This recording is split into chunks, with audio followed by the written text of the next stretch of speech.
di antara timur dan barat itu adalah qiblah. Maksudnya apa? Maksudnya orang yang tinggal di timur, dia solat hadap ke barat. Orang yang tinggal di barat, dia solat hadap ke timur. Ini hadis yang diriwayatkan oleh Imam Tirmidzi. Berdasarkan hadis ni, wallahu a'lam, dia menunjukkan bahawa solat kita hanya diwajibkan untuk cari arah kiblat. Cari arah, syatrah. Di mana benda tu berada. Kita tak diwajibkan untuk ikut betul-betul kat mana Kaabah berada. Tak wajib. Sebab tu dalam hadis ni Nabi kata, kiblat berada, arah kiblat tu adalah di antara timur dan barat. Orang berada di barat, dia tak payah susah-susah betul-betul nak cari Kaabah di mana. Cukuplah sekadar dia menghala ke tempat yang dia tahu. Ini menghala ke Mekah, dah memadai. Orang timur, dia hadap ke barat. Contoh Allah sebut dalam Quran, "Fawalli wajhaka syatral masjidil haram." Hadapkanlah wajahmu syatral masjidil haram. Menghadap ke Masjidil Haram. Sebahagian ulama kata ayat ni ditujukan kepada Nabi SAW ketika baginda berada di dalam mihrab. Mihrab Nabi betul menghadap ke Masjidil Haram. Ketika di luar mihrab, haitsuma kuntum fawallu wujuhakum syatrah. Di mana sahaja kamu berada, maka hadapkanlah wajah kamu ke syatrah, arahnya. Dia tak perlu tepat. Arah dia tak perlu tepat. Bahkan kata As-San'ani, walaupun orang yang tinggal di Mekah,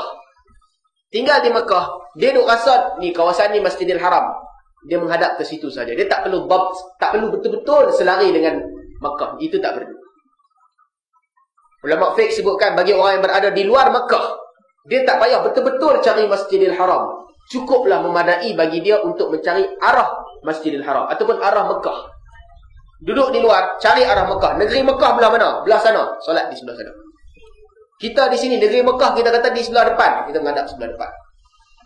Itu perintah di dalam hadis ni. Tuan, di negeri Selangor, Jais dia pergi cek tiap-tiap masjid. Kiblat betul ke tak? Saya tak tahu dia cek tiap masjid ke tak. Tapi kalau pergi masjid, kita akan jumpa kat depan. Kiblat ini diperakui sah oleh Jabatan Agama Islam. Negeri lain membuat juga. Pulau Pinang tak tahu dia buat atau benda. Dia buat juga lah. Kita kata yang ni benda yang tak perlu pun. Orang boleh tengok kompas lebih kurang dah memadai. Tak payah pergi cari betul-betul sedikit. Tak payah wujudkan jawatan baru. Jawatan pakar kaji kiblat, itu tak payah wujud. Ikut kemampuan dan keperluan masing-masing, itu dah memadai. Susah-susah, buat kerja lain lagi banyak. Kaji sumber makanan, benda yang ada dalam makanan halal dan haram, yang tu lagi penting daripada pergi cek kiblat di tiap masjid. Itu tak ada faedah. Benda kalau tersilap sedikit arah, itu tak ada masalah. Kalau nak cek juga, tak apalah, tak ada kerja nak cek juga, bolehlah cek. Tapi itu tak wajib pun. Benda yang tak perlu. Agama tidak menyusahkan kita sehingga ke tahap tu. Tuan-tuan, saya ingat setakat ni dulu insyaAllah untuk hari ni. Kalau ada soalan, kita buka sikit sebelum kita berhenti.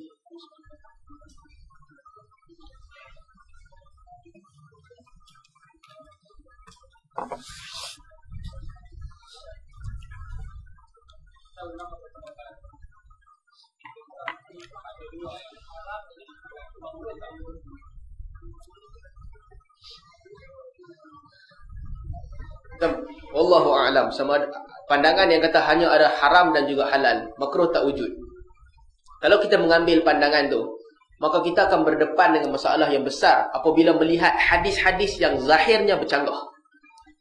Kalau kita kata antara haram dan halal sahaja, setiap larangan maksudnya haram, kita akan berdepan dengan masalah yang besar apabila hadis-hadis yang bercanggah. Kita terpaksa kata hadis ni sahih ataupun hadis ni dhaif, tak ada cara lain. Sebagai contoh yang kita baca tadi, dalam hadis riwayat Bukhari dan Muslim daripada Abu Hurairah, di mana Nabi SAW sebut, tak boleh bagi seseorang itu solat dalam keadaan baina katifai, dia tak tutup di antara dua bahu dia. Kalau kita kata antara haram dan halal sahaja, antara haram dan halal. Jadi kalau orang tanya, apa hukum tak tutup bahu? Kalau berdasarkan kaedah itu, maka jawapan kita kena kata haram. Tak tutup itu haram. Dia mesti tutup. Tapi kalau kita sekadar putuskan macam tu, artinya kita telah buat satu benda. Kita telah menolak hadis daripada Jabir. Hadis Jabir yang mana Nabi SAW benarkan solat. Kalau pakaian sempit, Nabi benarkan untuk buka bahagian atas. Dia berbeza. Jadi dalam bab ni saya ingat keperluan untuk makruh dan sunnah perlu. Supaya kita dapat tentukan antara nas yang bercanggah, kita ada satu jalan untuk neutralkan antara nas. Kencing berdiri sebagai contoh. Hadis larangan untuk kencing berdiri. Kalau kita kata hadis ni berarti haram untuk kencing berdiri, dia bercanggah dengan hadis lain yang kata boleh kencing berdiri. Mungkin orang boleh kata haram merujuk kepada keadaan tertentu sahaja. Wallahu a'lam. Dalam bab tu boleh, tapi dalam bab lain kita akan berdepan dengan masalah di antara halal dan haram. Saya ingat perlu untuk ditetapkan makruh dan juga sunnah, dan ulama tetapkan, majoriti ulama tetapkan. Cuma dalam bab makruh ada satu perbezaan pandangan di kalangan ulama. Dalam mazhab Hanafi, makruh ada dua. Makruh tahrim dengan makruh tanzih. Ada dua. Dan alang-alang cerita bab hukum ni. 5 hukum yang disebut. Wajib, haram, sunat, makruh.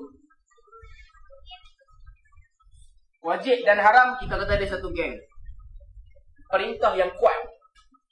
Makruh dan sunat dia satu geng. Perintah yang tak kuat. Harus buat tak apa, tak buat tak apa.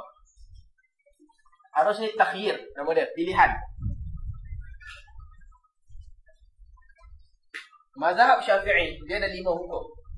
Tapi dalam mazhab Hanafi, makruh dia bahagi 2. Makruh, ada makruh tahrim, ada makruh tanzih.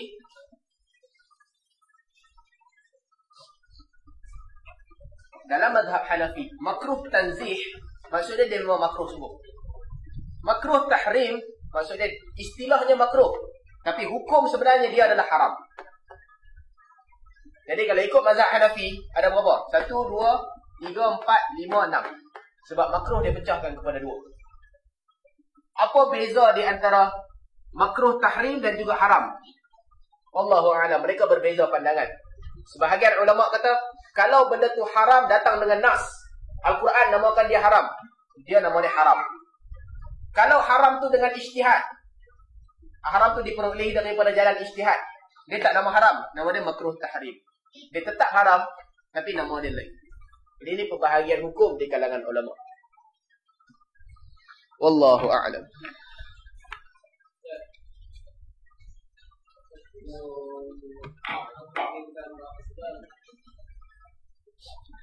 Pak isbal. Tuan-tuan, isbal, larangan Nabi tentang isbal, larangan yang kuat di mana Nabi SAW sebut 3 golongan yang Allah takkan lihat mereka di hari kiamat. La yukallimuhumullah wa la yuzakkihim.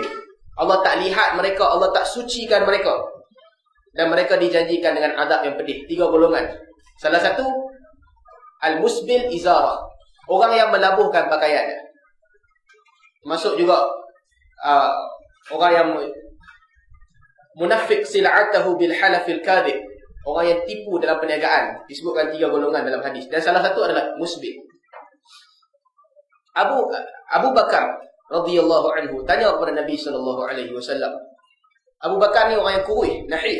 Bila dia kurus, dia pakai seluar, dia tarik ke atas, seluar dia jatuh, terlondeh ke bawah, maka dia tak isbal. Bila Abu Bakar tanya kat Nabi, bagaimana keadaan aku?